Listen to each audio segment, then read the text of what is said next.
Welcome once again to Detective Duo, a home for timeless voices and enduring mysteries, from the sharp eyes of Tommy and Tuppence to the hidden corners of England's past.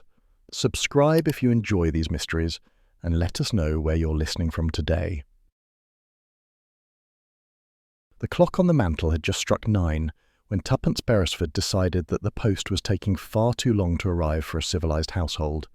She had already finished her first cup of coffee, buttered 2 pieces of toast, and scolded Tommy for humming tunelessly over the Times crossword.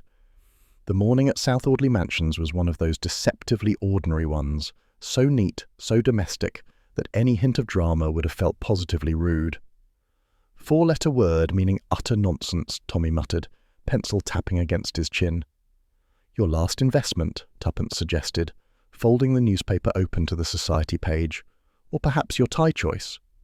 Tommy raised an eyebrow without looking up. You're in a wicked mood. You should take a walk before you wound me permanently. Don't be silly. It's raining, she said, though it wasn't. It was one of those London mornings when the air feels like it wants to rain but hasn't yet made up its mind. At last came the familiar double knock. Tuppence pounced on the post like a cat on prey. Bills, advertisements, the lady, something from your tailor. O. The O was small but carried a tremor. Among the neat envelopes lay one that did not belong. Cream paper, thick, with no return address. The handwriting was oddly careful, old-fashioned, each letter slanting slightly backward. She slit it open with the butter knife, and a single folded sheet slid out. 3 lines only. He's back, and he knows what we did. No signature.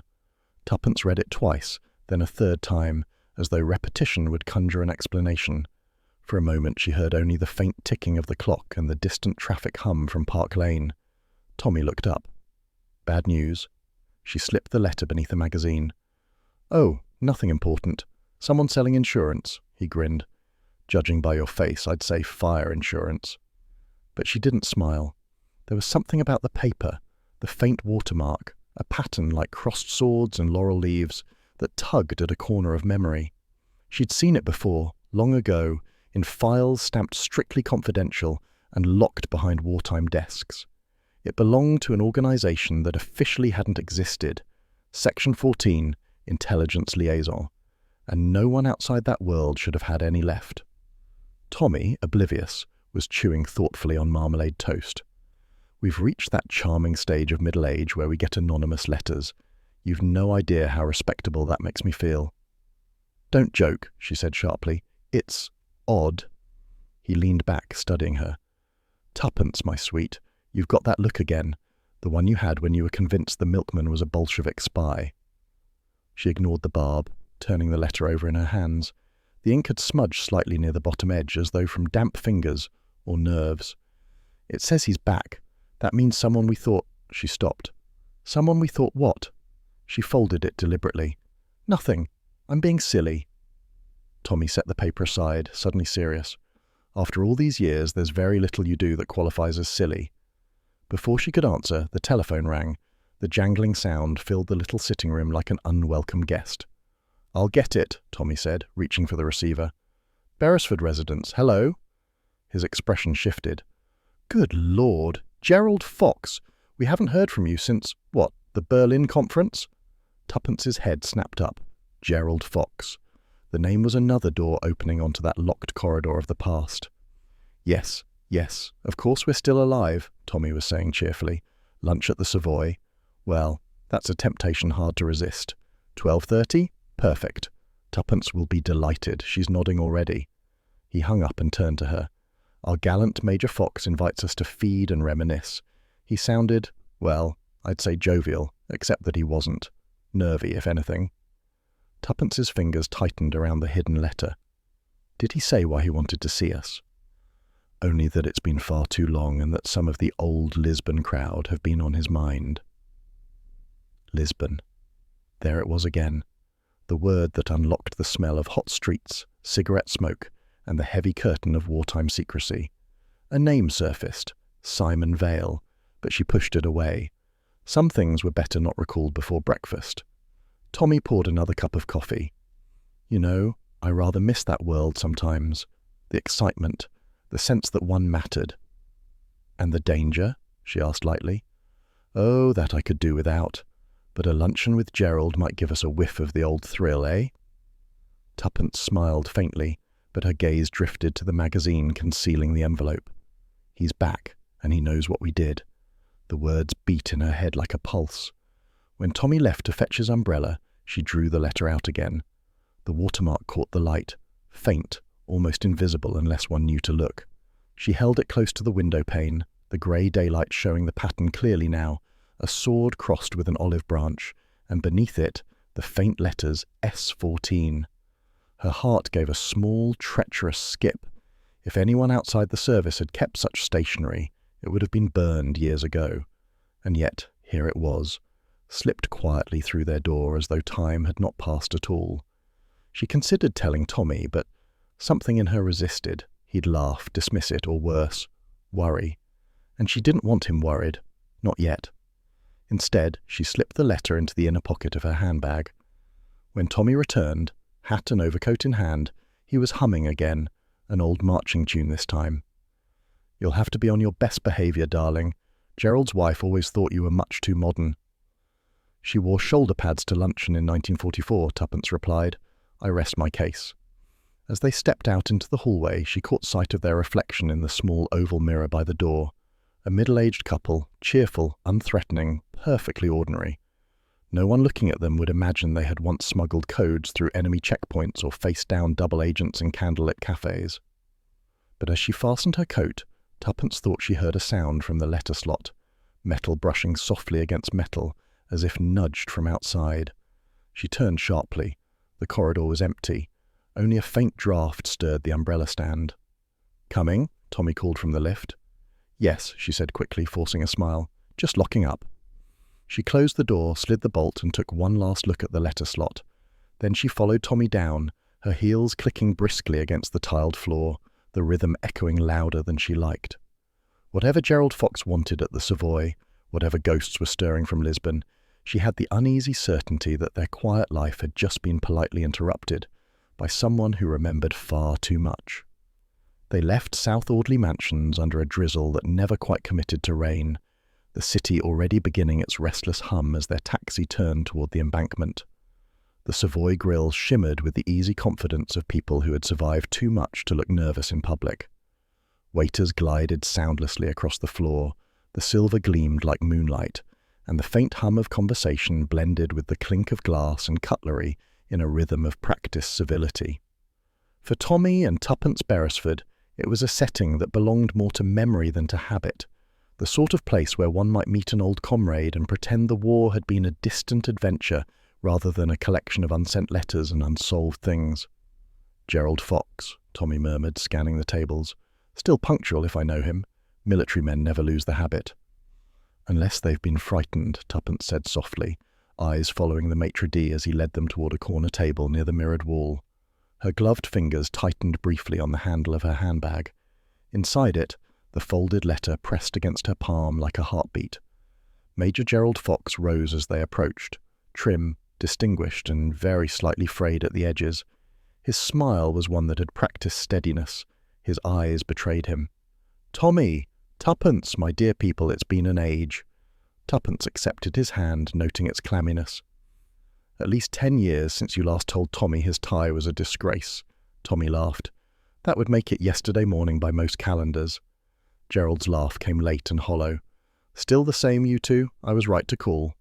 He gestured them into their seats.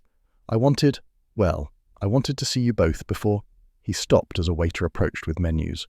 The moment folded neatly shut. They ordered almost absently, sole for Tuppence, lamb for the men, and conversation tiptoed around the edges of ordinary life. How England had changed, who had married, who had retired. The sort of talk meant to reassure that everything was still in its place. But Tuppence, studying Gerald's hands, saw the tremor. He kept touching his cufflinks, aligning them, then misaligning them again. When the waiter departed, she said, "You said on the telephone you'd been thinking of Lisbon." Gerald's head came up sharply. "Yes, Lisbon." He took a quick swallow of wine. "Do you ever think of it?" "All the time," Tommy replied lightly, "mostly when I can't sleep. Sunlight and subterfuge, that was the flavour of 1943. Gerald gave a humourless smile. Do you remember Simon Vale? Tuppence's fork paused. Of course, the one who insisted his martinis were part of the war effort. And who drowned, Tommy added. A tragic boating accident. Gerald nodded once. That's what we were told. He leaned closer, lowering his voice. But I've had reason to think otherwise. Someone's been writing to me. Anonymous, of course. And the words... He hesitated, his throat working. The words were, he's back. Tuppence felt her skin prickle. For a moment she couldn't speak. Then, deliberately, she reached into her handbag and laid the folded letter on the white tablecloth. Gerald stared at it as if it might explode. Good Lord, he whispered.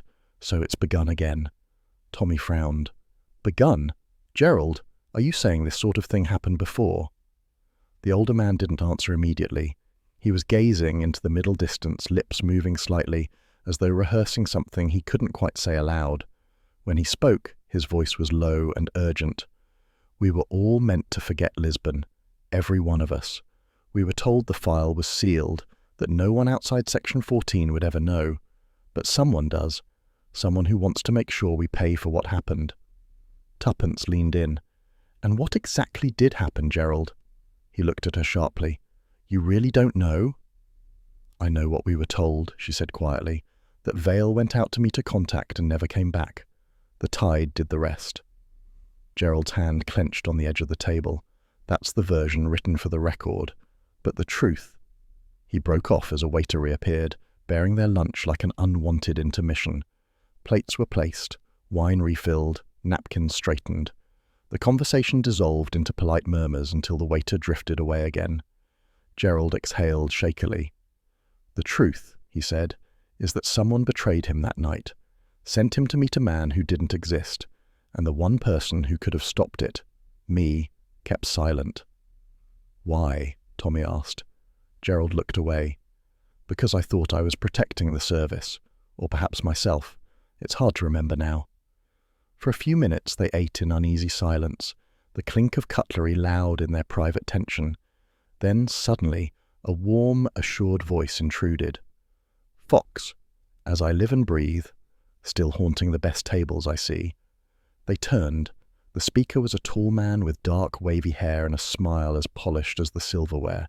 His dinner jacket fit too perfectly, his manners too rehearsed. Nicholas Brand, he said easily, extending a hand. Don't tell me you don't remember me, Major. Gerald's reaction was almost imperceptible, a flicker of something between relief and fear. Of course I remember. Nicholas, how could I forget? Brand's smile widened. And Mr. and Mrs. Beresford, surely. You two haven't aged a day since Lisbon. Still solving puzzles? Crossword variety, Tommy said dryly. Less fatal. Brand laughed. Good. The world's dangerous enough. Enjoy your meal. He gave Gerald's shoulder a friendly pat before strolling off toward another table, his reflection gliding beside him in the mirror. Gerald watched him go, his fork untouched. You see, he muttered. They're all crawling out of the woodwork now. He was there that night. Brand. He knows more than he admits. Tuppence glanced after the man, whose laughter carried just a shade too far. He seems rather pleased with himself as someone whose friend just died mysteriously a decade ago. That's Brand, Gerald said bitterly. Always composed, always clever. But he's frightened too, I think. Tommy dabbed his mouth with a napkin. Then we're a charming trio, aren't we? A nervous major, a suspicious wife, and an underemployed husband. What do you suggest we do? Form a reunion committee? Gerald looked up, his expression suddenly fierce. Forget Lisbon, do you hear me? Whatever you've been told, whatever letters you've had, burn them. Pretend you never saw them. That's a tall order for two people who make a habit of curiosity, Tuppence said. If this is about Vale, I want to know the truth. The truth, Gerald said grimly, is that knowing it nearly cost me everything once. Don't make the same mistake. He pushed his chair back abruptly, the legs scraping on the polished floor. Forgive me. I shouldn't have called you. He reached for his hat and gloves, but his hand trembled. A spoon rattled against a dish as he knocked it by accident. The waiter appeared, solicitous, but Gerald waved him away and turned to Tuppence with a wan smile. If I were you, I'd leave ghosts where they lie. And then he was gone, striding quickly toward the exit, leaving his untouched dessert, a perfect dome of lemon soufflé, quivering faintly in his place. Tommy stared after him. "Well," he said finally, "that was the least cheerful luncheon I've had since rationing ended." Tuppence didn't answer. She was watching the reflection of Nicholas Brand in the mirror opposite, where he sat laughing with a woman in emerald silk. The laughter seemed too loud, too deliberate, and when his eyes flicked up and met hers in the mirror, the smile froze for just a fraction of a second. It was enough to tell her that Gerald Fox wasn't the only one afraid of what had come back from Lisbon. The cab turned into South Audley Street with its usual arrogant clatter, but the rhythm of the city did little to drown out the unease that had settled in Tuppence's mind. She and Tommy had returned from the Savoy in silence, each busy with their own private calculations. The anonymous letter had been disturbing enough, but Gerald Fox's reaction, his shaking hands, his half-spoken warnings, had transformed curiosity into something colder, sharper. Tommy tossed his hat onto the sofa and went straight for the drinks tray. "Well," he said finally, "that was a luncheon and a half. Ghosts, paranoia, and lemon soufflé untouched. Do you think it's too early for brandy?" "Not if it helps you remember 1943, Tuppence said absently. She was at the writing desk, opening the drawer where she kept old correspondence, most of it the sort of sentimental clutter Tommy called her museum of minor nonsense. He poured 2 glasses. "My memory of 1943 consists mostly of Lisbon being full of clever people lying badly." Tuppence gave a faint smile. "And some dying conveniently." He handed her the glass. "You think Gerald's right, that Simon Vale didn't die after all?" She didn't answer immediately. Instead, she took out a small leather-bound album, the sort sold in stationers just after the war. Its spine was cracked and the pages had a faint smell of old paper and lavender polish. Turning carefully, she stopped at a black-and-white photograph. 6 figures in wartime uniforms squinting into a bright Iberian sun. "Here," she said softly. "Lisbon, spring of 43. Gerald on the left. And there, Nicholas Brand, still pretending he was born in a tuxedo, and Simon Vale." Tommy leaned closer. "Good heavens, he looks about 12. "He was 30, Tuppence said, and impossible to like. Brilliant, but the sort of brilliance that makes one uncomfortable, always watching, always guessing what you hadn't said." Tommy frowned. "Remind me how he died again?" "They said he went for a late-night meeting near the harbour and never came back. His boat was found overturned near Cascais 2 days later." "They said," Tommy repeated, thoughtful. "You always did have doubts, didn't you?" Tuppence traced the faces in the photograph with her fingertip. "There was a moment before the operation, just a few hours before, when Simon accused one of the team of leaking a name to the Germans. Gerald dismissed it as nerves, and I let him. I shouldn't have." Tommy took her hand gently. "Tuppence, that was 20 years ago. Whatever went wrong, it wasn't yours to fix." But she was staring at the photograph again. "Perhaps not, but I can't forget the look on his face that day, as though he knew he was already finished." Tommy set his glass down with a sigh. "All right, we've 2 choices. Either Gerald's lost his mind, or someone's playing a very elaborate joke with wartime stationery. I'll call on old Sir Ralph Denning. Remember him? Our ministry contact back then. He's retired now, living in Kensington. He might know if Gerald's been bothering the old guard." Tuppence nodded. "And I'll go to Gerald's club. If he's been behaving oddly, there'll be whispers." "Divide and conquer," Tommy said, "just like old times." He gave her a reassuring smile, but behind it was a question neither of them wanted to voice. What if Simon Vale really was alive? The next morning, London put on one of its deceptively cheerful faces. The sky was pale and wide, buses honking with a sort of indignant optimism. Tuppence dressed smartly, tweed skirt, navy jacket, gloves, and set off toward Mayfair. Gerald's club stood discreetly between 2 Georgian terraces, the kind of place that preferred understatement to welcome. Inside, the air smelled faintly of cigars and moral superiority. A porter, with the expression of a well-trained tombstone, looked up as she entered. "Major Fox?" she asked, producing her best imitation of cheerful curiosity. "I'm Mrs. Beresford, an old friend." The porter consulted a ledger as though it were a sacred text. "Major Fox has not attended since February, madam. His membership was suspended temporarily. Matter of conduct." "Conduct?" Tuppence's tone was mild, but her eyes sharpened. Surely not the Major. What sort of conduct? The man hesitated. Erratic, madam. That was the word used by the committee. He closed the ledger firmly. A most regrettable business. Of course, she said. May I see the visitor's log? He mentioned arranging to meet someone here a few weeks ago, and I'd like to confirm the date. The porter looked uncertain, but decades of dealing with confident women had trained him to yield gracefully. Very well, madam, briefly. He opened a second book, and Tuppence scanned the neat entries of names and dates. Her eye stopped on one written in bold pencil. S. Vale, 17th of February. Her breath caught. Thank you, she said quickly, closing the book. You've been very kind. Outside, she stood for a moment in the bright noon, heart pounding.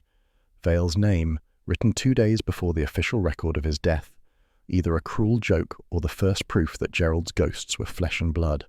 Across town, Tommy was climbing the stairs of a respectable but weary building in Kensington. Sir Ralph Denning, once a pillar of the ministry, now lived among overstuffed armchairs and the persistent smell of pipe tobacco. He was a man whose memory had become selective, clear as glass for the past, opaque for the present. "Tommy Beresford!" he exclaimed, gripping Tommy's hand with surprising strength. "Good heavens, you've aged disgracefully. What brings you to an old fossil?" "Wartime nostalgia," Tommy said lightly, "and a question or two about Simon Vale." The old man's cheer faltered. Vale. Now there's a name I haven't heard in decades. Gerald Fox claims someone's been sending threats, mentions of Lisbon and of Vale being alive. Sir Ralph's brow furrowed. Alive? Impossible. I signed his death confirmation myself. Tommy watched him closely. And yet, I'm told those records were revised. Care to explain why? The old man hesitated. There were administrative peculiarities, the sort of thing one leaves alone. Vale's file wasn't destroyed after the war. Someone, perhaps Fox himself, requested it be retained for internal reference.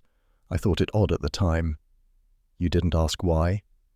In intelligence, my dear boy, one survives by not asking. Sir Ralph reached for his pipe. If Fox is digging, he'll find more than dust. Tell him from me to let sleeping documents lie. Afraid I can't, Tommy said quietly. The sleeping documents are already writing letters. Sir Ralph's hand froze mid-air.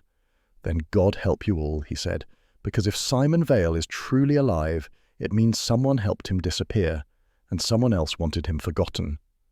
When Tommy returned that evening, he found Tuppence seated by the fire, the photograph propped on the mantel beside a fresh envelope of notes. Well? She asked. Denning's memory is half gone, but twice as ominous. He admits Vale's file was never destroyed. And I found his name in the club log, she said, voice low.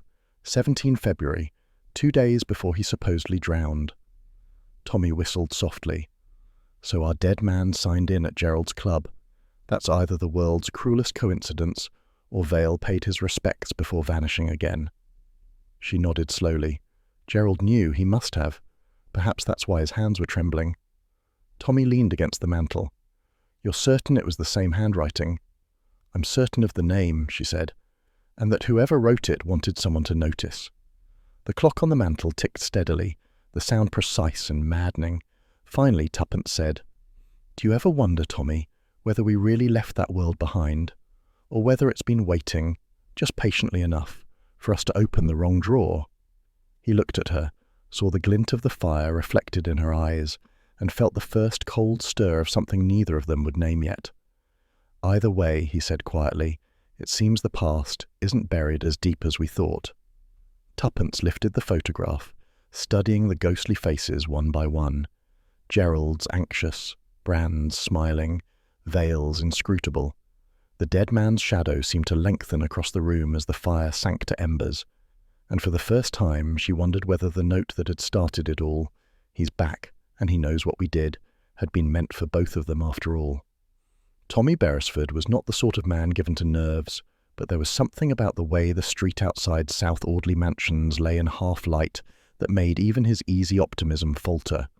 It was nearly midnight, and the rhythm of the city had quieted to that strange hush London keeps for itself after respectable people have gone to bed, taxis humming distantly, the occasional clatter of footsteps fading before they could be identified. He had gone to the window out of habit more than suspicion, intending to draw the curtains before turning in. But movement across the street caught his eye, a small flash, the faint glow of a match, then the red pinprick of a cigarette. Someone was standing under the opposite lamppost, still as a statue. Tommy watched a moment, uncertain. The figure, tall, coat collar turned up, hat brim low, seemed to be staring directly at their window. Then, as if aware of being seen, the glow of the cigarette dropped to the pavement and was ground out. The figure stepped back into shadow. "Tuppence," Tommy said quietly. From behind him came the rustle of a dressing gown and the dry remark, "If this is another stray cat, I'm not feeding it. Come here, quickly." She joined him at the window, peering through the narrow gap in the curtains. "Well?" he pointed. "There, near the lamppost." Her breath caught. "Someone's watching the flat." "That's what I thought." He was already reaching for his coat. "Stay here." "Tommy!" But he was gone, the door closing behind him before she could protest. Down on the pavement, the air had that chill peculiar to city nights, when it isn't quite cold but still manages to creep under one's collar. Tommy crossed the street briskly, glancing up and down. The lamppost stood innocent now, throwing a pale cone of light onto the empty pavement.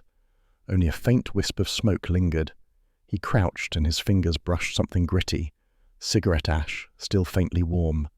The stub itself lay nearby. He picked it up with his handkerchief and examined it under the light. The paper bore a faded insignia, Fábrica Nacional de Tabacos, a Portuguese brand. Lisbon again. He straightened, scanning the rooftops and doorways. The watcher had vanished completely, as though absorbed into the city itself. After a long moment, he turned back toward the building, the cigarette stub tucked neatly into his pocket. Tuppence was waiting at the door when he came in, arms folded. "Well?" "Gone," Tommy said. "Vanished like smoke, but he left us a souvenir." He showed her the stub. Her eyes narrowed. "Portuguese, of course. How very neat." He poured himself a whiskey, downed it in one swallow, and set the glass down with decision. Either Gerald Fox's imagination is contagious, or someone really is following us. Then perhaps we should call Gerald before whoever it is decides to move from watching to knocking. The call came first. It was just after 8 the next morning when the telephone shrilled through the flat. Tuppence, halfway through buttering toast, froze. Tommy picked up the receiver. "Beresford speaking." "Oh, Gerald, yes. You sound, good heavens, man, what's wrong?" The voice on the other end was taut, urgent. Tuppence could hear it even from across the room. Words tumbling, breath-catching, the unmistakable sound of fear. Tommy said, "Yes, of course. We'll come at once." He hung up and reached for his jacket. "Gerald?" "He's in a state," Tommy said. "Told me to come to his flat in Chelsea immediately. Wouldn't explain over the line. Said he's finally found out who it is." Tuppence set down her knife. "Then let's not keep him waiting." Chelsea in the morning was all deceptive serenity. Children in uniforms, florists setting out buckets of tulips, milk vans trundling past with a cheerful clatter. But number 32 Beaufort Street stood oddly still, its front door ajar. Tommy rang once, twice. No answer. He pushed the door open cautiously. The hallway beyond smelled faintly of polish, and something else. Gas. "Stay back," he told Tuppence and stepped inside. "Gerald?" No reply. The sitting room was in chaos. Papers strewn across the carpet, drawers pulled open, books scattered like fallen leaves. In the hearth, a newspaper smouldered, half burned. The gas fire hissed softly, unlit. Tommy turned the tap sharply off and crossed to the nearest window, throwing it open. Tuppence appeared behind him. "Tommy!" Her voice broke. "Look!" In the armchair by the desk sat Gerald Fox. His head had slumped forward slightly, his hands resting limply on the armrests. The faint smell of gas clung to his clothes. Tommy felt her hand tighten on his arm. "Go downstairs," he said quietly. "Find someone. The porter, the police." She shook her head. "I'm not leaving him." But she obeyed, disappearing down the stairs as he knelt beside the chair. Gerald's face was unnaturally still, his eyes half open but sightless. A few minutes later, a constable and the building's porter filled the doorway. The police doctor came soon after, brisk and expressionless. "Suicide," he said, almost before touching the body. Turned on the gas fire, poor devil. Tuppence stood very straight. That's impossible. The doctor looked at her kindly. You're a friend, I take it? Yes, she said. And Gerald Fox was many things, but not suicidal. Even the strongest men can reach a breaking point, madam, he said gently. You'd be surprised. But she wasn't convinced. Her eyes moved over the room, taking in the disorder, the burnt papers, the desk drawer half open. Something was wrong. Deliberate. Too deliberate. Tommy came to her side. They've asked us to wait outside. She nodded, but her gaze lingered. Something glittered faintly against the dark fabric of Gerald's waistcoat. A pocket watch. The chain dangled from his vest, the face cracked. She leaned closer. The hands pointed precisely to 4:17. Tommy, she whispered, look at this. He frowned. Odd. They said the neighbour smelled gas around 6. The doctor puts the time of death not earlier than then. Then why is his watch stopped 2 hours before? Could be coincidence. Nothing about this is coincidence, she said. Look at the room. Someone wanted it to look like suicide. He followed her gaze to the papers, the open drawers, the half-burned newspaper. You think someone killed him, then staged the rest? Yes. And whoever it was knew about Lisbon, about Vale. Tommy exhaled slowly. The police will say we're seeing conspiracies in shadows. Then let them, she said. But if Gerald's death was murder, we'll prove it. She took one last look at the watch, its stopped hands like a tiny frozen clock marking the end of a man's silence.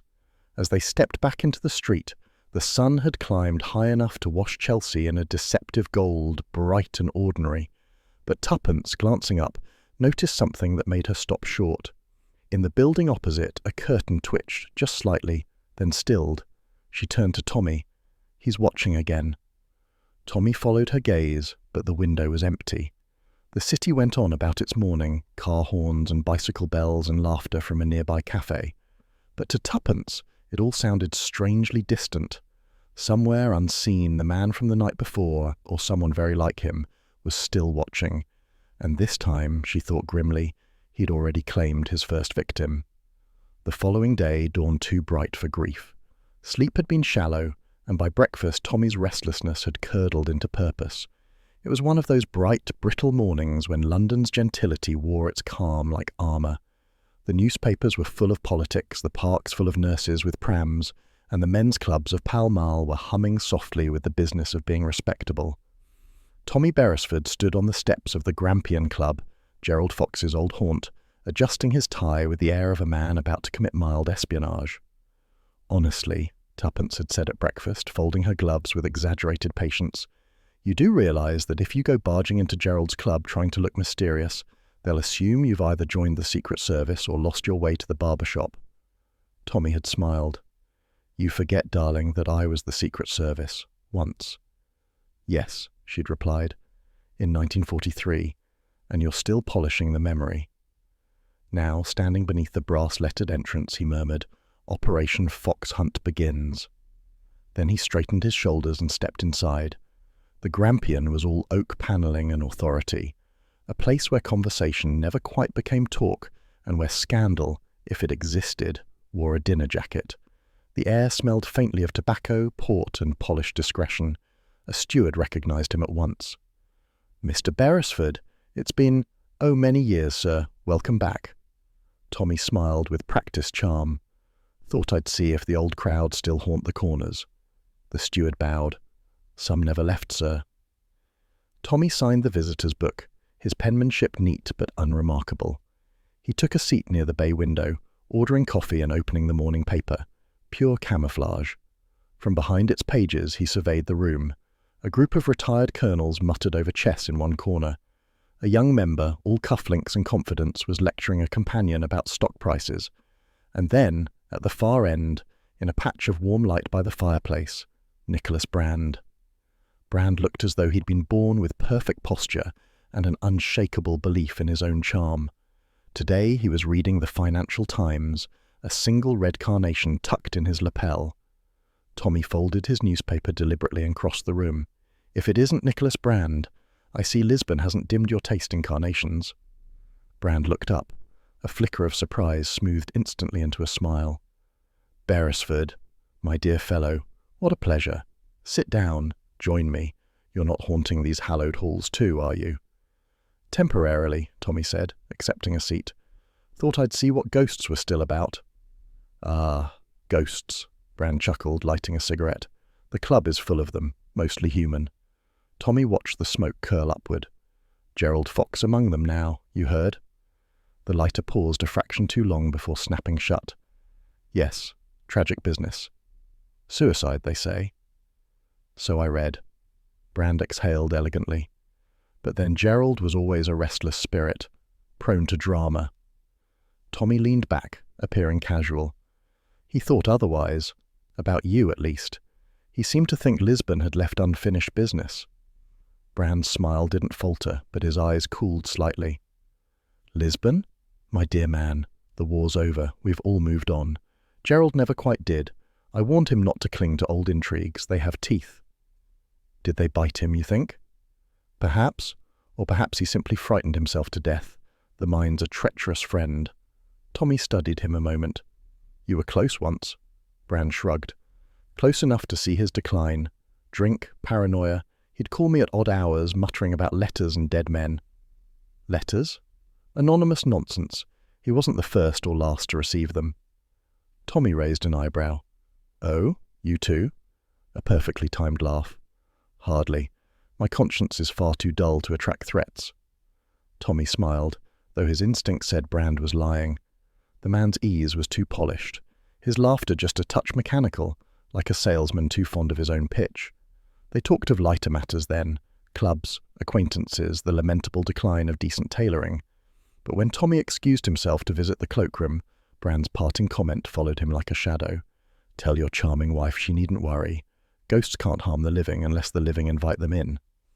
Meanwhile, in another corner of London, Tuppence Beresford was paying a call that made her feel distinctly like an intruder. Mrs. Fox, Eleanor, lived in a narrow Chelsea townhouse whose windows were veiled with lace and caution. She was not a woman who welcomed visitors easily, least of all when those visitors might represent the past. Tuppence, however, had an uncanny way of disarming people with warmth. You must forgive me for intruding, she said as the maid showed her in. Gerald spoke so fondly of you.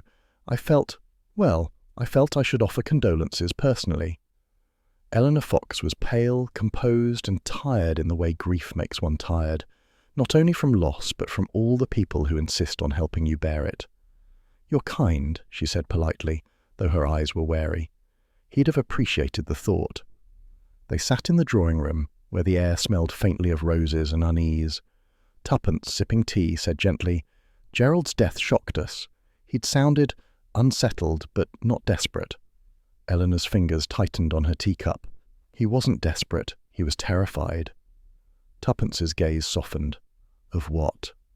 There was a pause long enough for the clock to chime. Then, in a low voice, Eleanor said, A letter. He said he'd received one, something he should never have kept. I told him to burn it, but he couldn't. He said it was proof, though he wouldn't tell me of what. A letter, Tuppence repeated. From whom? Eleanor shook her head. He wouldn't say, only that it was from the past, and that if anything happened to him, I should destroy it. Her voice faltered. When I went through his desk after, it was gone. Tuppence set her cup down carefully. You think someone took it? I don't know, but that night I heard the door. Someone was there before the police came. I didn't see his face, only the sound of a man's step on the stairs. Tuppence reached over, touched her hand lightly. You've been very brave, Mrs. Fox. The woman gave a small, brittle smile. Bravery doesn't bring him back, does it? No, Tuppence said softly, but truth sometimes does. When she left the house a half-hour later, Tuppence felt the air of Chelsea press around her like a secret. Gerald's widow might have been sincere, but there was something, a hesitation, a fear that went deeper than grief, perhaps guilt or knowledge. She made a note to ask Tommy whether the club had its own ghost still whispering.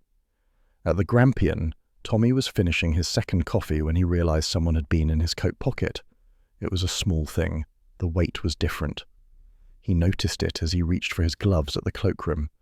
The attendant, distracted by a conversation, handed him the garment without looking. Tommy slid his hand into the pocket. His fingers brushed paper, stiff, folded, unfamiliar. He unfolded it discreetly. A map. Lisbon, dated 1943. Red pencil marks along the harbour. 3 small X's and a circle near the Rua das Flores. He stared at it for a long moment, the noise of the club fading into a muted hum. Whoever had placed it there had done so without error, without haste. It wasn't dropped or lost. It was given. He refolded the map, slipped it into his inner pocket, and nodded to the attendant with calm he didn't feel.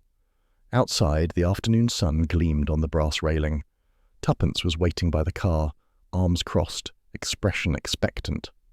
"Well," she said, "did your secret agent routine yield a confession or merely indigestion?" "Both," Tommy admitted. Brand was there. Too charming by half. He denied everything but hinted at ghosts. And someone, dear heart, just slipped me a relic from 1943. He handed her the folded map. Tuppence opened it, her brow furrowing. "Lisbon, mark near the docks." "The same docks where Vale supposedly drowned." She met his eyes. "Then this isn't coincidence." "No," he said quietly. "It's an invitation." She smiled faintly. "Then we'd best RSVP. But Tommy..." "Yes?" "If you're going to play spy again, at least do it with better posture. Your cloakroom swagger won't fool anyone." He laughed, starting the car. "I fooled you once." "That," she said dryly, "was 25 years ago. You've lost your element of surprise." As they drove away, the map lay between them on the seat, its red pencil marks glowing faintly in the afternoon light, as though the past itself were calling them back across the sea. Behind them, on the steps of the Grampian Club, Nicholas Brand watched their car vanish into traffic, his hand lifting the brim of his hat just enough to hide a knowing smile. Lisbon looked different in daylight memory, louder now, its trams newly painted, its cafes too clean, yet beneath the colour Tuppence felt the same pulse she'd known 20 years before, a city smiling with its mouth and guarding its secrets with its eyes. Yet, as the ship eased into port, Tuppence Beresford felt the old pulse beneath it all, that undercurrent of whispered bargains and glances that lasted too long. Lisbon, she thought, would always be a city that smiled with its mouth and kept its secrets behind its eyes. "Smells the same," Tommy remarked beside her as they disembarked, squinting against the sun. "Coffee, salt, and treachery." "Don't be melodramatic," she said, though her voice lacked conviction. "It's probably just diesel and fish." They walked down the gangplank arm in arm, their luggage modest, 1 suitcase each, and a leather satchel containing the map. Tommy carried it like a talisman. The Lisbon air was soft, golden, but it held weight too, history's kind of weight. They took rooms at the Hotel Miramar, a renovated old pile overlooking the river. Its marble staircase and ferns in brass pots had been chosen to impress a certain kind of English visitor, the sort who preferred nostalgia with breakfast. Tuppence stood at the window, watching ferries gliding across the Tagus. "It's changed, but not really," she murmured. "You can still hear the echoes if you listen." Tommy came up behind her. "If you start hearing Portuguese ghosts whispering in the wallpaper, I'm taking you home." "Don't worry," she said with a small smile. "If anyone's haunting this city, it's us." Their first call was on the embassy, or what passed for it now, a modernized villa up the hill from where it once had been. The staff were polite but guarded, unhelpful in the way bureaucrats have perfected over generations. It was only when Tommy dropped the name Sir Ralph Denning that one young clerk's eyebrows rose. "You may wish to speak with Mr. Harris," the clerk suggested, lowering his voice. He retired from service years ago. He knew a great many of the wartime attachés, lives near Rua do Alecrim. Quiet man, but, he hesitated, he still has opinions. The quiet man turned out to be a frail figure in a linen suit sitting beneath a faded parasol on a cafe terrace. His coffee cup trembled slightly in his hand, though his eyes, pale and clear, missed nothing. "Simon Vale," he repeated when they introduced themselves. "Yes, I remember him. The clever one. Too clever. Always wore that ridiculous hat. What of him?" Tommy exchanged a glance with Tuppence. "We were told he drowned 1944, but lately, well, the story's been less straightforward." The old diplomat smiled faintly, his gaze drifting toward the shimmering river. "Ah, death. Convenient when one needs to disappear. No body, no questions. Lisbon has always been good for that. Tuppence leaned forward. You're saying he didn't die? I'm saying he left, under another name. The man's voice dropped, the faint accent of Oxford mingling with the Portuguese rhythm he had acquired over decades. I saw him myself, months after his supposed drowning. He called himself Villar, S. Villar. He looked older, harder, but it was him. Tommy frowned. Did he say why he'd vanished? He said nothing at all, only smiled and asked if I still drank brandy for breakfast. The man chuckled softly. I took it as his way of saying goodbye. A few days later he was gone again. But word travels. They said he'd taken up work in the docks, translation sometimes, other things. Illegal things? Tuppence asked. Here, everything is both legal and not, he said dryly. But I heard one thing that mattered. Vale believed he'd been betrayed by one of his own. Do you know who? Names fade, Mrs. Beresford, but if he's alive, if he ever was, he won't have forgiven easily. The wind stirred the paper napkins on their table. Behind them a tram clanged its bell and trundled down the street, the sound echoing like memory itself. They left the cafe in silence. When they reached the corner, Tuppence stopped. S. Villar, she said softly. It makes sense. A play on his name. Simon Vale becomes Senor Villar. Clever, in that arrogant way he always had. Tommy nodded. And if he's been alive all these years, we've just stepped into his hunting ground. She glanced toward the waterfront where cranes and ships bristled against the sky. Then we'll hunt back. That evening, Lisbon glowed like amber under streetlights. They dined at a small restaurant near the Chiado district, fado music in the background, wine dark as velvet. It should have been romantic, but both were too preoccupied to enjoy it. Tommy unfolded the Lisbon map on the table between the plates. The docks, Rua das Flores, the marks in red pencil, perhaps meeting points, safe houses. Tuppence tilted her head. Or graves. He looked up at her sharply. She smiled faintly. Don't look at me like that, darling. I'm just keeping the mood. A waiter approached, bowing slightly. More wine, senor? Tommy covered the map quickly. No, thank you. The bill, please. When they stepped outside, the night was warm and alive with sound. Accordion music from a nearby alley, voices calling across balconies. Tuppence pulled her shawl close. Let's walk, she said. I want to see the city at night again, properly. Tommy took her arm. Just don't start following strange men into taverns. We're not 25 anymore. Speak for yourself. They wandered through narrow streets that twisted like ribbon, past shuttered shops and old tile facades glimmering in lamplight. Every corner seemed to breathe a secret. It was when they turned toward their hotel that she first felt it, that prickling sense of being observed. At first it was just the soft scuff of footsteps behind them, matching their pace, then a reflection in a window, a shadow moving when they stopped. Tommy, she murmured without looking back. We're being followed. He glanced casually over his shoulder. Tall man, dark coat. Yes. All right. Keep walking. Turn at the next corner toward the flower stalls. I'll circle behind. No, she said quickly. If he's dangerous, splitting up makes it easier for him. But Tommy was already moving. Trust me. The street opened onto a square dotted with flower vendors closing for the night. The air smelled of carnations and damp paper. Tuppence walked steadily, every nerve alert. She could hear the footsteps behind her again, closer now. She paused at a stall where an old woman was gathering her unsold blooms. Boa noite, Tuppence said with a bright smile, fumbling for coins. Rosas vermelhas, por favor. The woman, startled but delighted, began wrapping roses. As she did, Tuppence dropped her handbag deliberately, scattering its contents across the cobblestones. Lipstick, gloves, a small notebook. She bent quickly, and in that movement saw her pursuer clearly for the first time. Tall, foreign, face half hidden by his hat. He froze as their eyes met. Tuppence straightened slowly, clutching the flowers. "Thank you," she said loudly, to no one in particular. Then she tossed the handful of coins high into the air. The old woman gasped. People turned instinctively to see. In the confusion, Tuppence slipped sideways through the cluster of stalls, darting into a side alley just as the coins hit the stones with a scatter of noise. She moved fast, heart hammering, weaving through alleys until she emerged onto a main street, breathless but unseen.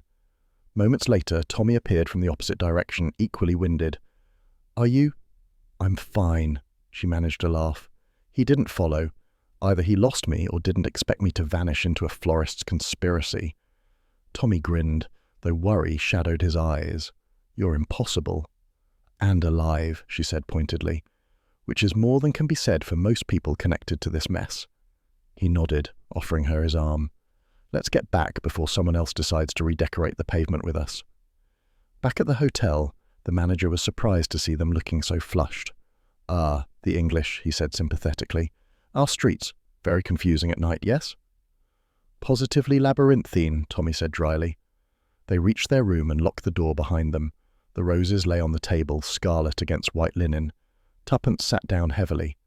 He was real Tommy, flesh and blood. He didn't look Portuguese, more northern, English or maybe German. Tommy opened the window slightly, letting the city's hum drift in. If Vale's alive, he may not be working alone. There could be others, agents, old allies, new enemies. She leaned her chin on her hand, staring at the roses, or ghosts in borrowed clothes. He crossed the room, placing a hand on her shoulder. "We came here for answers. We've found proof enough that Vale didn't drown. Tomorrow we find out what name he's living under now." She looked up at him, her expression calm but resolute. "Es Villar," she said softly. "If that's who he became, then somewhere in this city, Senor Villar is still watching." Outside, a tram rattled past, its bell echoing faintly in the distance, a sound like laughter from another life. And in the flower stall at the end of the street, an old woman sweeping up petals paused, glancing once toward the Miramar's windows. Then she muttered something under her breath, a prayer, or perhaps a warning, before crossing herself and locking the shutters tight. The Café Atlantico sat where the city met the water, a long, low building with peeling turquoise shutters and a history that clung like perfume. In wartime days it had been a den of half-truths and overheard whispers. Now it served tourists and sailors, but the ghosts had never left. Tuppence Beresford paused under the awning, watching the smoke curl through the doorway. "You realize," she murmured to Tommy, "if there were ever a place to be shot discreetly, this would be it." Tommy adjusted his tie, scanning the street behind them. "Then let's make sure we're not the ones providing the demonstration." Inside, the cafe glowed in amber gloom. A piano leaned against the far wall. Its player, a thin man in a frayed waistcoat, drifted between melancholy chords. The air was thick with cigarette smoke and the tang of sea salt carried in by the evening breeze. A waitress brought them to a corner table beneath a mural of mermaids long since faded to ghosts. The singer appeared a few minutes later. She was older now, the once golden hair silvered, her voice husky but still melodic. She wore a red shawl that might once have been dazzling. "So," she said in English tinged with Portuguese warmth, "you come from Mr. Harris. He said you would." Tuppence smiled. "He told us you knew a man once, called Villar." "Ah." The woman's eyes darkened, and she sank gracefully into the opposite chair. "Everyone knew Senor Villar, or thought they did." She reached for the cigarette Tommy offered her, exhaling slowly. "He was kind to me once, long ago, before the world stopped keeping its promises. And now you ask about him. Why?" Tommy leaned forward. "Because we think he might be alive, and because people who knew him are starting to die." Her laugh was soft and brittle. "Then perhaps I should leave Lisbon." "Please," Tuppence said quietly. "We only want the truth."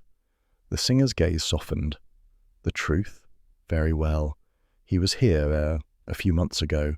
He came often, always at night. Sat where you sit now, listening to the music. But he was not alone." "With whom?" "A man. English. Elegant. Grey at the temples. Expensive shoes. He had a scar on his right hand. Here." She traced her own palm with a fingertip. "Like a burn, perhaps from a lighter." Tommy and Tuppence exchanged a glance. "Brand," Tommy murmured. The singer nodded slightly. They spoke quietly but not kindly. Once I heard the Englishman say, "You owe me and you'll pay." And Villar smiled. That smile I remembered. Dangerous. He said, I always pay my debts one way or another. After that, they left together.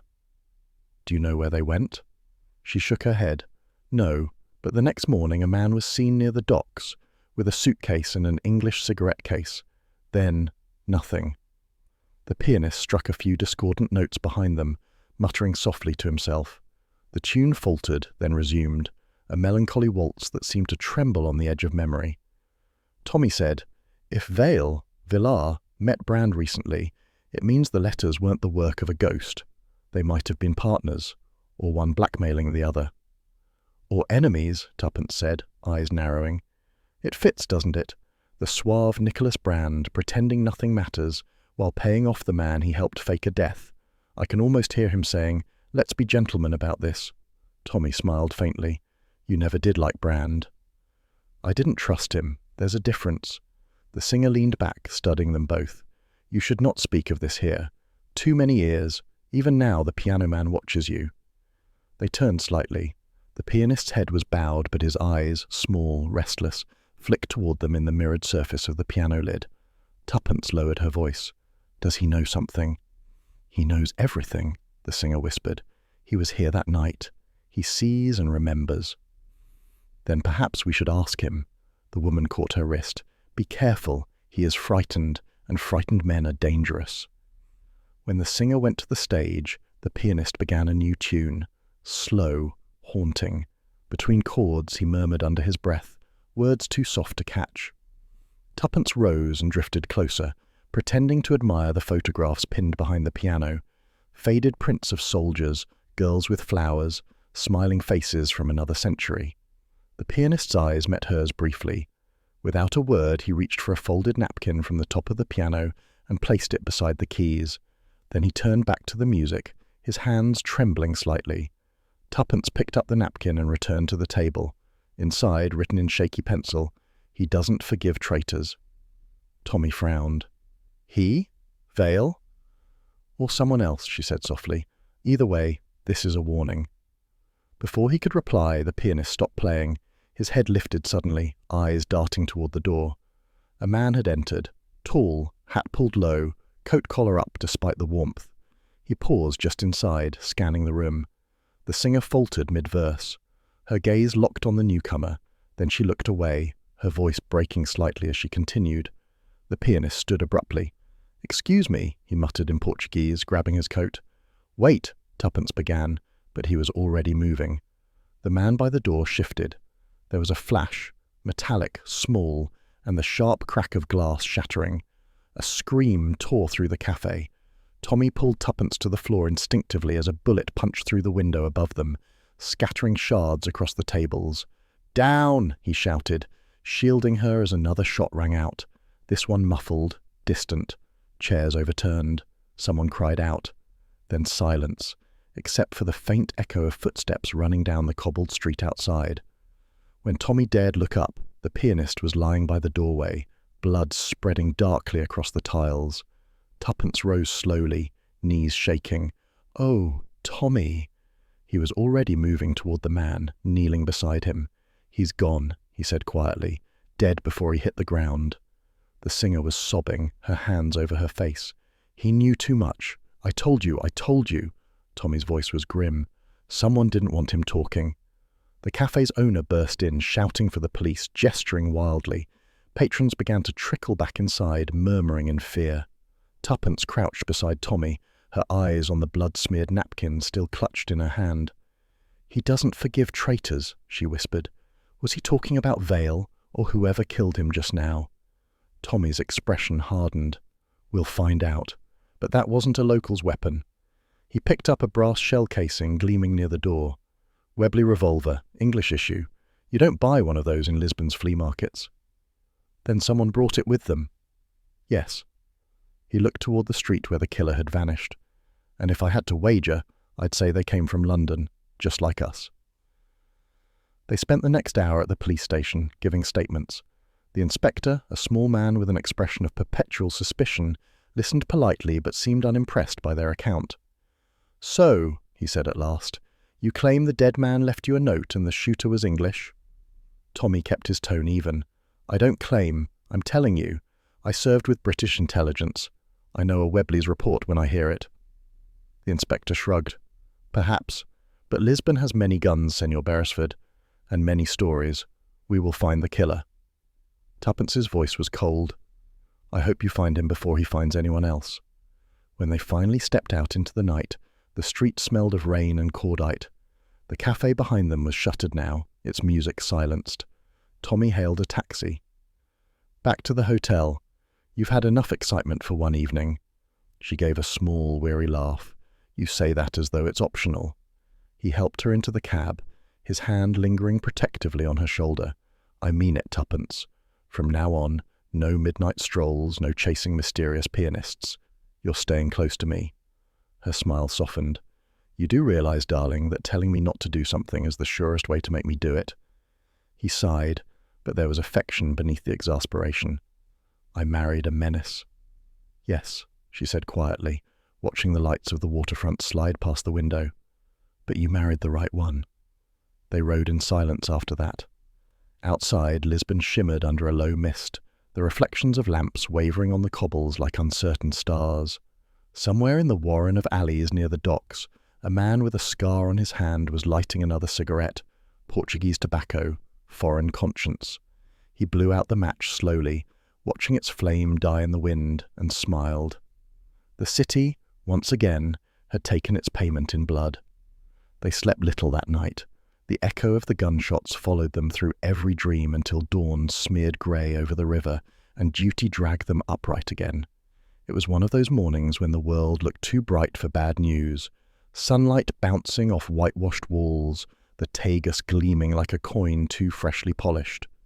Yet Tuppence Beresford, standing on the steps of the British Embassy, felt only the hollow chill that comes when polite facades hide inconvenient truths. "Remember," Tommy murmured beside her, straightening his tie as if preparing for battle, "we're ordinary citizens inquiring about an old friend's estate. No mention of dead pianists, mysterious notes, or Portuguese alter egos."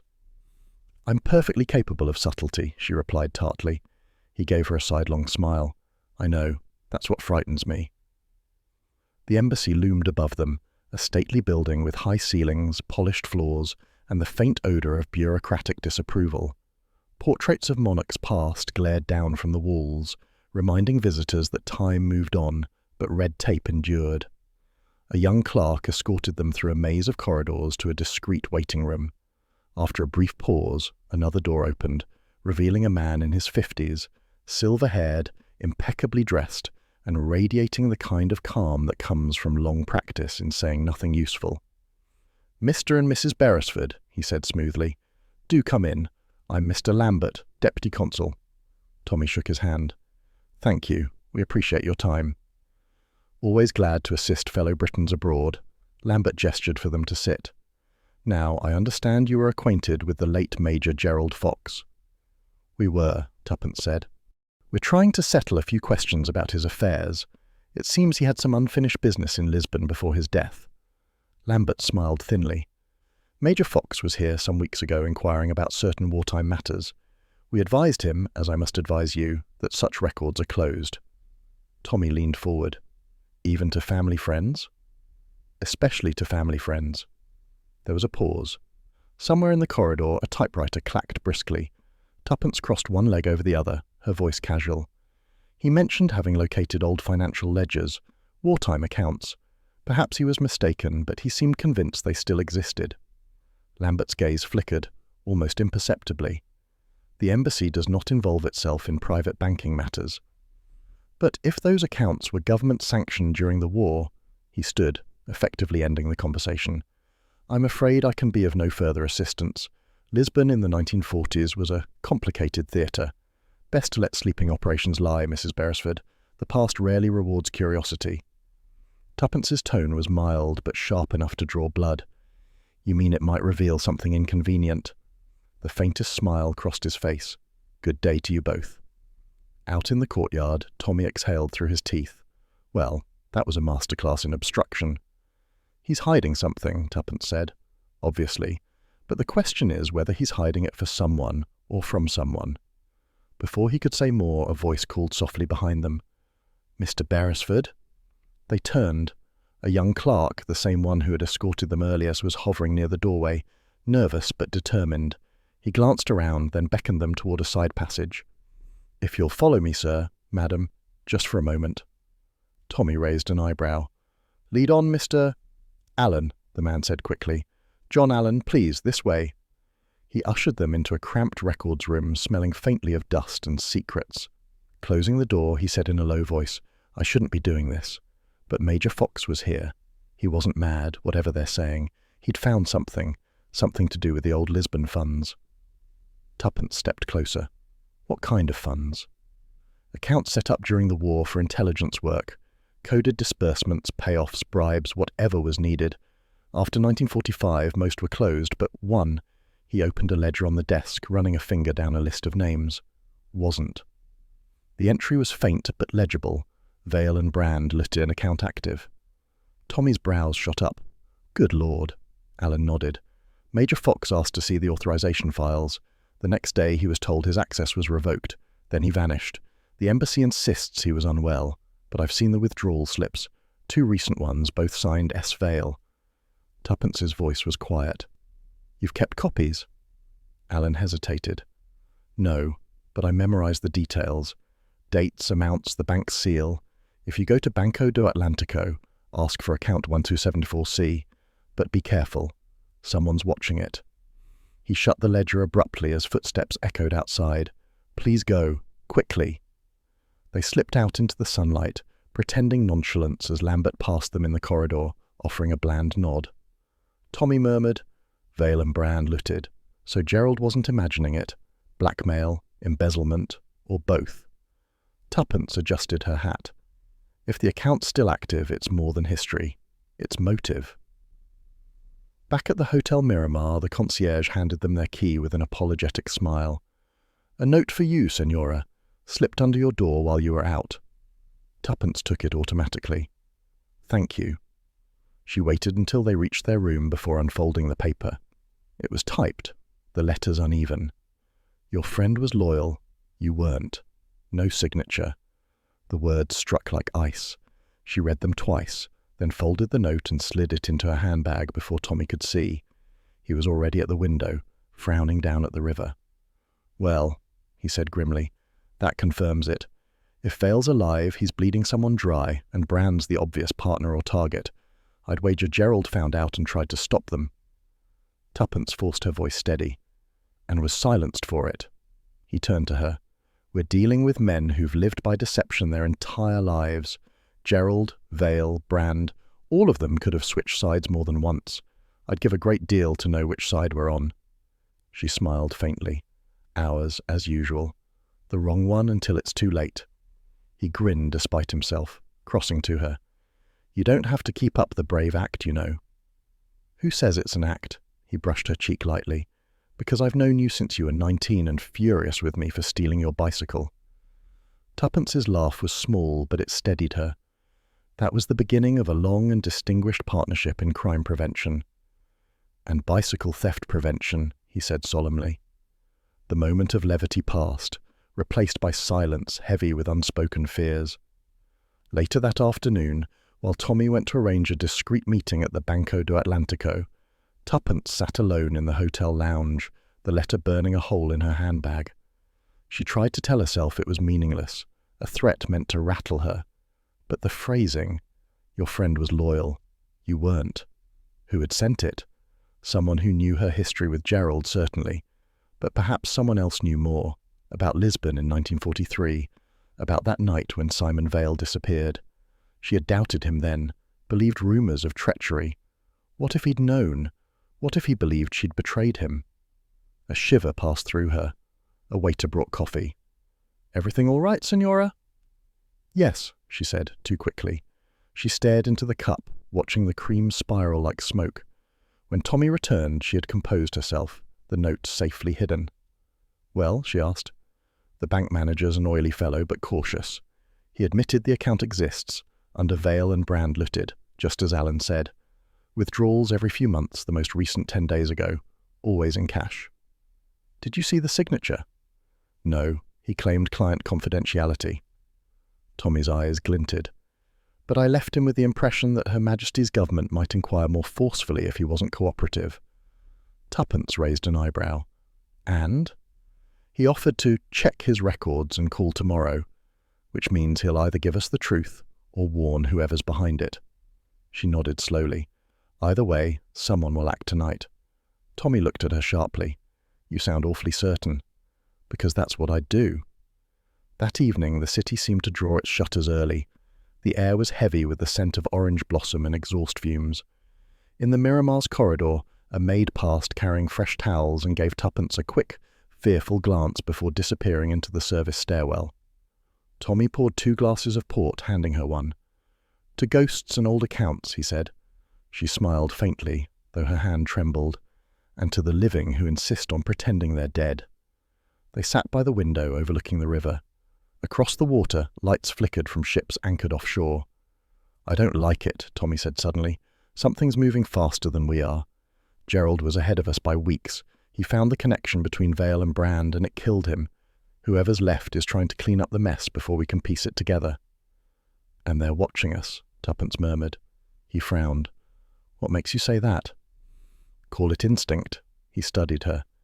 "You've been quiet since the embassy. Is there something you haven't told me?" She forced a smile. "Only that I've decided Lisbon isn't good for my nerves." "Nor mine," he said, draining his glass. When he rose to close the curtains, she slipped the note from her handbag and fed it into the candle flame. The paper curled, the words vanishing with a hiss. One letter left, the first, and that she would keep. Tommy turned back just as she crushed it in the saucer. "Tidying up?" "Just old rubbish," she said lightly. "Just old rubbish," she said lightly. But long after he'd fallen asleep, she lay awake, staring at the ceiling, the ghost of the message burning behind her eyes. "Your friend was loyal. You weren't." The words beat like a pulse, steady and accusing. Outside, the city hummed softly, a lullaby for liars. And somewhere in that sleeping maze of streets, a man named Vale, or Villar, or something between the two, was smiling in the dark, waiting for her to remember exactly what she had done. The note had been simple, almost courteous. "Meet me at the old Riverside warehouse, midnight. Bring what you know. I can explain everything. N.B." Tuppence stared at the signature, the neat initials that could only belong to Nicholas Brand. She hesitated for an hour before deciding. Tommy was asleep, the faint rise and fall of his breathing a domestic comfort she dared not disturb. If she told him, he would stop her. And some part of her knew this was something she had to face herself, the past demanding its due. She dressed quietly, a dark skirt, coat, sensible shoes. The river was only 10 minutes away. She slipped a note beneath Tommy's wristwatch on the bedside table, written in a hurried hand. "Don't worry. Meeting Brand. Back soon. T." It wasn't much of a clue, but she trusted Tommy's knack for reading between her words. The streets of Lisbon were hushed, the lamps casting long, uneven shadows over cobblestones slick with mist. The Tagus whispered against the quay walls like a conspirator. When she reached the warehouse, the river's damp air wrapped around her. Salt, tar, the faint sourness of rusting metal. The doors were ajar. She pushed one gently. It creaked open, echoing like a sigh. Inside, the space yawned wide and hollow, crates stacked in forgotten corners, a tangle of ropes, and in the far distance the faint orange flicker of a single lantern. "Mr. Brand?" she called softly. Her voice came back to her, distorted, ghost-like. Then a movement.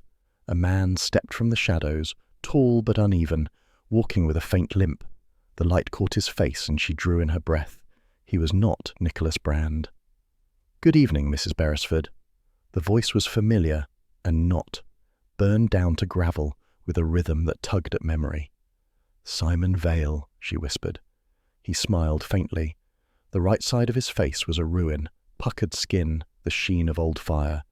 His hair was silvered, his eyes bright and feverish. "You remember me? That's gratifying." "You're alive," she said. "Evidently." He gestured with one scarred hand toward a chair near the lantern. "Do sit down. It's not as though running would help you." She stayed standing. "Why the charade, Simon? The letters, the murders, Gerald's death?" His laugh was quiet and terrible. "Because it was time. Time they paid for what they did. For what you did." Me? Her voice faltered. I never betrayed you. He limped closer, his eyes reflecting the flame. Didn't you? You believed the whispers, didn't you? That I'd sold information to the Germans. You turned away. You let them bury me without a body. She swallowed. I thought you died in the explosion. Explosion, he repeated mockingly. You mean the fire they set to cover their theft? Gerald and Brand, they took the funds from our Lisbon accounts. Black money for black work. When I confronted them, they turned on me. Gerald shot me. The fire came after. Tuppence felt her throat tighten. Gerald was many things, but not a murderer. Not directly. He left me there to burn. Vale's voice dropped to a whisper. I lived. Barely. The fisherman who pulled me from the river called it a miracle. I called it vengeance deferred. He moved to a crate, resting his hand on it. Do you know what it's like, Mrs. Beresford, to wake each morning with the smell of your own skin burned into you? To know your friends toasted your memory while dividing your spoils? She steadied her voice. Gerald's dead. If you wanted vengeance, you've had it. Not enough. His gaze sharpened. The pianist betrayed me too. He found my trail and tried to sell it. Gerald thought he could warn you. I couldn't allow that. The words landed like cold stones. So you killed them both, she said softly. All for revenge? Not revenge, Vale corrected. Justice. They called me traitor. But I wasn't the one who betrayed the crown. They were. Embezzlers, liars, hypocrites hiding behind medals. And Brand? She asked. Where does he fit in now? Vale's mouth twisted. Brand is weak. I needed him. Money still flowed through his hands. He brought me information, documents. He helped until he lost his nerve. He moved toward her slowly. And then there's you. Always loyal, always clever. You were the only one who suspected what really happened, and yet you did nothing. I couldn't, she said. The war was ending. You were gone. He stepped closer. You could have looked. You didn't. For a long moment, the only sound was the whisper of water through the gaps in the floorboards. Simon, she said quietly, what do you want from me? His smile was thin. I want you to watch. You and your husband. To understand what betrayal costs. And then I'll decide whether to kill you or let the river do it for me. Tuppence's hand trembled slightly as she clutched her handbag. Inside was a small revolver, Tommy's, borrowed without permission. But before she could think, a shadow moved near the entrance. Simon, said a voice smooth and taut. That's enough. Vale turned. Nicholas Brand stepped into the light, immaculate even in the gloom. Pale suit, tie slightly askew, a pistol in his hand. Ah, Vale said softly, the faithful partner arrives. Still playing both sides, Nicholas? Brand's jaw tightened. You've gone too far. This wasn't part of it. You didn't object when I told you Gerald would be next, Vale said. You were quite happy to let me do your cleaning. Brand's voice rose. You were supposed to scare them, not murder them. Scare them? Vale's laughter filled the rafters. They burned me alive. Tuppence backed slowly toward the door. Vale saw it, gestured sharply with his gun. Stay where you are. Brand hesitated, glancing at her, then back at Vale. Let her go, Simon. She had nothing to do with it. Didn't she? Vale snarled. She stood by while they branded me a traitor. She deserves to remember me properly. He lunged forward. Brand moved instinctively. The two men collided, the lantern tipping over, spilling oil. Flames licked across the floorboards. Tuppence ducked behind a crate as the gun went off. Once, twice, deafening in the cavernous space. Simon, drop it! Brand shouted. Vale's voice came, ragged. You first, coward! Another shot. Wood splintered above her. Smoke began to rise, thick and acrid. Tuppence crawled toward the exit, coughing. Her hand brushed against something on the floor. A folder, half charred, stamped with an old wartime seal.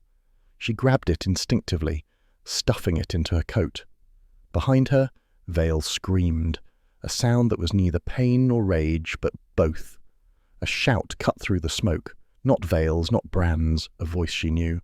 Tuppence! She turned as Tommy burst through the doorway, silhouetted in the lantern light and coughing from the fumes. Tommy! He's here! Vale! He ran toward her, ducking as another bullet whined past. I gathered as much. Brand's with him. They're fighting. A crash interrupted her. The railing by the dockside gave way under the struggle. For a moment, she saw both men locked together. Vale's burned face twisted in fury, Brand's grip desperate. Then they toppled, the lantern's flame trailing after them like a comet. The splash was enormous. The river swallowed the fire, hissed, then stilled. Tommy pulled Tuppence close as the smoke thickened. "Come on, we've got to get out before the whole place goes." They stumbled into the night, the warehouse behind them glowing faintly as the embers died. Down by the quay, a few fishermen stared, muttering in Portuguese. One crossed himself. Another pointed to the water, where only ripples remained. Tommy caught his breath. "Did you see?" "No." Tuppence's voice was steady.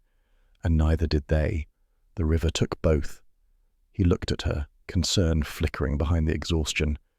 "You all right?" She nodded, though her hands shook. "He's gone, Tommy. After all these years, gone." "And Brand?" She glanced back at the river. "Maybe, but if anyone could bargain with death, it would be him." Tommy gave a grim smile. "Then we'd better find out before the Lisbon police do." Later, in their room at the Miramar, the first light of dawn edged through the curtains. The folder she had taken from the warehouse lay open on the table, its pages water-stained, half-burned, but legible enough to reveal names, numbers, and signatures. At the top, stamped in faded ink, "Covert Payment Register, Lisbon Operations, 1943, authorized by Simon Vale, countersigned N. Brand." And beneath, one final entry, dated after Vale's supposed death. Tuppence traced the line with a trembling finger. So, he wasn't lying. The account was real. They were using government funds, paying off contacts, smuggling gold, maybe worse. Tommy leaned over her shoulder. "And someone kept it going for 20 years. She nodded slowly. "That's what Gerald found. That's what killed him." Tommy closed the folder gently. "We'll hand it over to the Foreign Office when we're home. Let them bury it properly." Tuppence looked at him. "And if they already did, once before?" He smiled faintly. "Then we'll just have to dig it up again." They sat in silence a moment. The city outside was waking, trams clattering, gulls calling, the scent of coffee rising from the streets below. Tuppence turned to the window, watching the sunlight spill over the Tagus. "Funny, isn't it?" she said softly. "We spent our youth chasing enemies we could name. Now they're the same faces, just older, cleverer, wearing better suits." Tommy slipped his arm around her. "At least you're still on my side." "Always," she said. Then, after a pause, "Though if you ever start a secret account under Beresford and Comedy, I'll know where to look."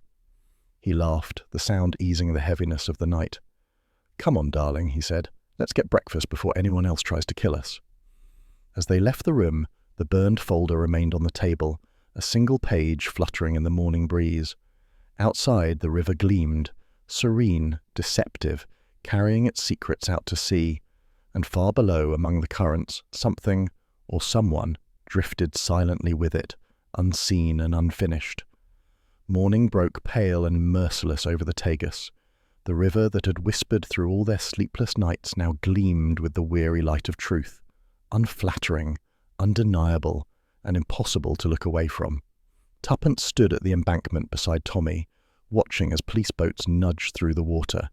The murmurs of Portuguese officers and the low hum of engines blended into a monotonous drone, like the city sighing through its teeth. "Over there!" one of the policemen called, pointing toward the reeds by the wharf. Tommy turned slightly, his arm instinctively steadying her. "You don't have to watch this." "I do," she said quietly.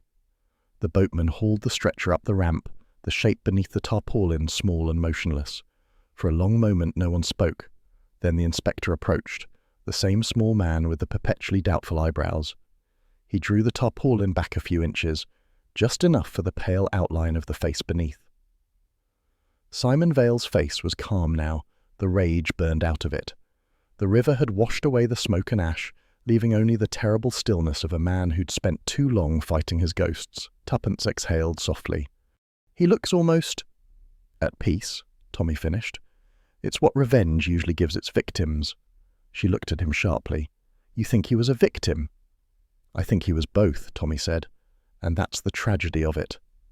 They were taken back to the police station, where another officer waited with news that made them exchange glances of grim recognition. "Senor Brand," the inspector announced, "is alive, wounded but conscious. He asks to see you." The hospital smelled of antiseptic and wilted lilies. Nicholas Brand lay propped up on white pillows, his arm in a sling, his face pale but composed. When he saw them, his mouth curved in something that might have been a smile, or perhaps only habit. "So," he said weakly, "the curtain falls." Tommy leaned against the foot of the bed. "Vale's dead." "I know. I heard them talking." Brand's gaze shifted to Tuppence. "You look disappointed." "I'm not sure what I feel," she said. He nodded slightly. "That's fair. None of us came out of this clean." Tommy's tone was sharp. "Then let's start with the truth, shall we? We've earned that much." Brand exhaled slowly, as if preparing for confession. "Vale wasn't the man you remember. Not by the end. In 44, the Lisbon accounts were his responsibility. Funds for agents, couriers, the usual dark currency of wartime diplomacy. Only, he took more than his share." "Stole from the service?" Tommy asked. "From everyone. Thousands vanished. He told himself it was temporary, a hedge against the future, against the chaos he saw coming after the war. But it wasn't. Gerald found out, tried to stop him. There was a fight, not with guns, not then, just shouting. But Vale panicked, set fire to the files to destroy the evidence. The blaze caught him. I pulled Gerald out. We thought Vale was dead." Tuppence's voice was soft. "You helped cover it up." Brand's eyes closed briefly. Gerald insisted. "He's gone," he said. "Let the man rest. We told London he'd drowned chasing a contact upriver. No one questioned it. Too many deaths in those days." "And the money?" Tommy asked. "Still there. Locked in accounts under shell names. Gerald and I made sure the records vanished. It wasn't for ourselves. It was to protect the service's reputation. Vale's crime would have dragged us all through the mud." Tuppence studied him. "And yet it caught up to you anyway." Brand's hand twitched against the sheet. "He came back 2 years ago. I didn't recognize him at first. The burns, the bitterness. He said he'd spent years in hiding, watching us live comfortable lives while he rotted. He wanted the money, said he'd earned it. When I refused, he threatened to expose us. That's when the letters started." Tommy frowned. "The letters, Gerald, us, the pianist. His judgment," Brand said bitterly. "Each of us had failed him somehow. Gerald for leaving him, you for believing the rumours, me for the cover-up. He wanted to make us confess, to feel what he had felt." Tuppence's gaze was steady. "And the stationery? The watermark with the defunct agency crest?" Brand gave a small, weary smile. "His old stock. He kept it. A perfect little irony, using the symbol of our service to condemn the rest of us." Tommy looked down. He forced Gerald's hand. "Yes," Brand murmured. "He sent the same letter to him. Gerald thought it was blackmail, that the truth about the accounts had leaked. He went to Vale's flat to end it. Vale met him there. I followed, but too late. He'd already turned the gas on, made it look like suicide." For a moment no one spoke. The hum of the ward filled the silence, soft and steady as a heartbeat. At last Tuppence said, "Why tell us all this now?" Brand's expression softened. "Because someone has to. I'm tired, Mrs. Beresford. Tired of pretending the war ended. For some of us, it just changed uniforms." He glanced toward the window where the sunlight touched the pale curtains. "Do you know what Vale said before the end? He told me the only thing that kept him alive was hate. I suppose he was right, but it kills in installments." Tommy straightened. "You'll testify?" "I'll give you everything I know. It's time the truth came out, for Gerald's sake, if nothing else." Tuppence nodded slowly. "He deserves that." When they left the room, the nurse was adjusting Brand's drip. She smiled faintly at them as they passed. "He's lucky," she said. "Another inch and the bullet would have taken his heart." Tuppence murmured, "Perhaps it already did." They walked back along the river together. The city was waking now, fishermen mending nets, vendors opening their stalls, children chasing pigeons through the square. Life went on, heedless of the night's ghosts. Tommy stopped by the parapet, resting his arms on the stone. "You were right," he said quietly. "The war never really ended. It just grew quieter." Tuppence nodded.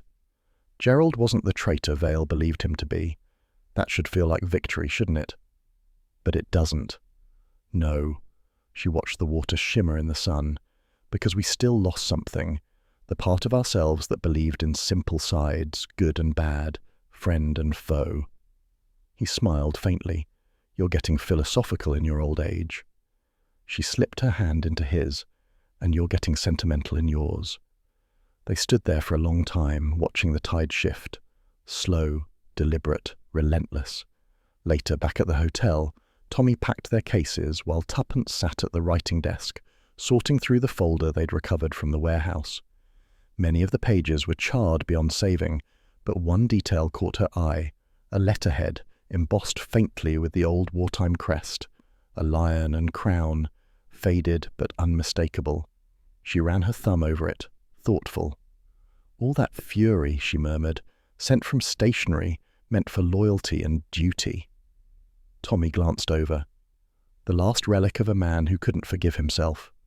She folded the paper carefully and slipped it into an envelope. I'll send it to the archives in London. Let someone else decide what to do with it. He smiled. That's very un-Tuppence of you, letting someone else have the last word. Oh, I'll have mine, she said lightly. But perhaps not today. As their plane lifted from Lisbon that evening, the city receded beneath them, white buildings gleaming against the blue, the river curling like a silver thread toward the sea. Tuppence looked out the window, the reflection of her face merging with the clouds. Do you think he saw it coming, Tommy? The way his own lies would trap him? Tommy shook his head. People like Vale never do. They think they're controlling the game until the board catches fire. She smiled faintly. Then perhaps it's fitting it ended by the river.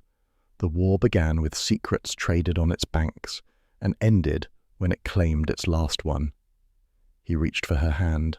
No more letters, no more ghosts. Only memories, she said softly, and those at least we can choose how to keep. Outside, the horizon glowed gold, dawn stretching over sea and sky, erasing the smoke of the past. Below, the Tagus shimmered like a mirror, reflecting light, swallowing darkness, keeping its secrets as it always had. Peace, as it turned out, had a sound of its own. It was the soft clink of teaspoons in a china cup, the rustle of the Times being folded just so, and the lazy hum of bees outside the sitting-room window at South Audley Mansions. After weeks of travel, interrogation, and uneasy truth-telling, the Beresfords' return to England felt almost unreal. London was behaving as though nothing in the world had ever been complicated. The air was brisk, the buses red, and the milkman punctual. Tuppence sat at the breakfast table, sunlight glancing off the silver toast rack, her hair tucked neatly beneath a patterned scarf. The world outside might have resumed its rhythm, but she had not quite managed to tune herself back in. Tommy, behind his newspaper, was humming tunelessly, the sort of cheerfulness that usually preceded a remark designed to irritate. "Tommy," she said without looking up, "I can feel you about to say something foolish. Save us both the trouble and simply don't." He lowered the paper, grinning. "I was only going to suggest that you might consider retirement. A life of crime fighting has clearly left you twitchy. I caught you examining the postman this morning, as if he were smuggling state secrets in the gas bill." "Habit," she said primly. "You never know what a postman might be concealing. Uniforms make excellent camouflage." "Exactly my point. You're turning into a one-woman national emergency." He poured himself more coffee. "One day, you'll look at a harmless vicar and decide he's running an espionage ring in the choir loft." "That would explain the dreadful hymns," she murmured. He laughed. "See? Proof you're unfit for civilian life." She smiled, but faintly. The humour didn't quite settle. Tommy noticed. He folded the newspaper carefully and leaned forward. "Still thinking about Vale?" Tuppence hesitated, her gaze drifting to the writing desk by the window. "Not about him exactly, more about what he represented. That the past doesn't vanish, it waits. We all told ourselves the war was over, but for people like Vale it never stopped." Tommy nodded slowly. He mistook memory for duty, a dangerous habit. "And yet," she said softly, "part of me understands him.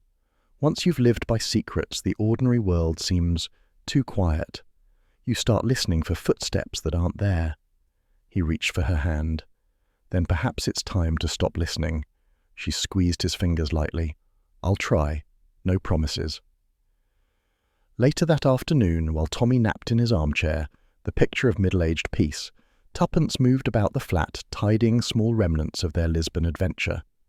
The folder from the embassy, now sealed and labelled, went into the bottom drawer of the desk, beside old ration books and a faded photograph of them in uniform, laughing under a ridiculous umbrella.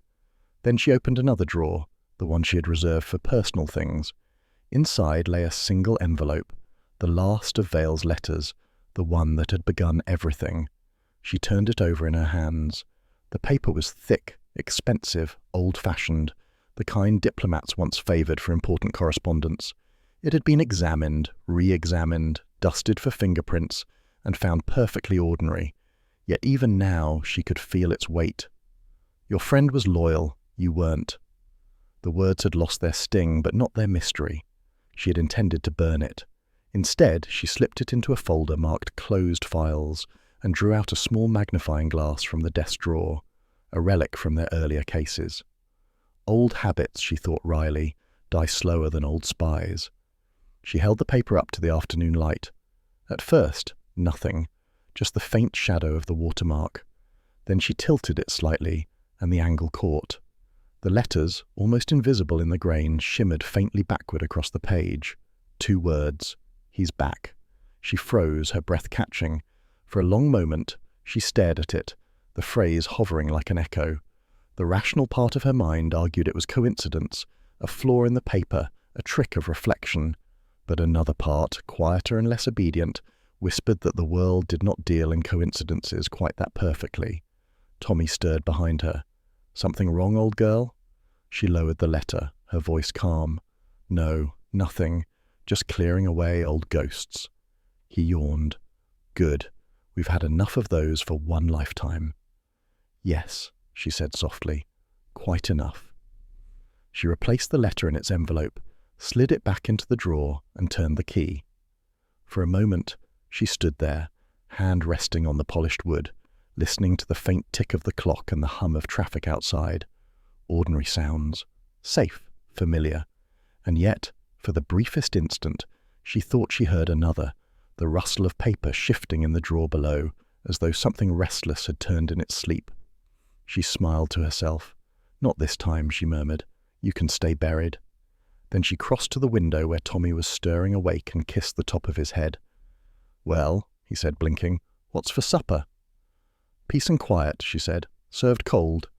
He chuckled, unaware of the faint shadow that passed behind her eyes as she drew the curtains. Outside, the evening deepened, and the lights of London flickered to life, a city at peace, pretending not to remember. And in the drawer, the faint impression of the words, "He's back," glimmered once more before fading into the paper's grain, as though the past, though sleeping, had simply rolled over to dream again.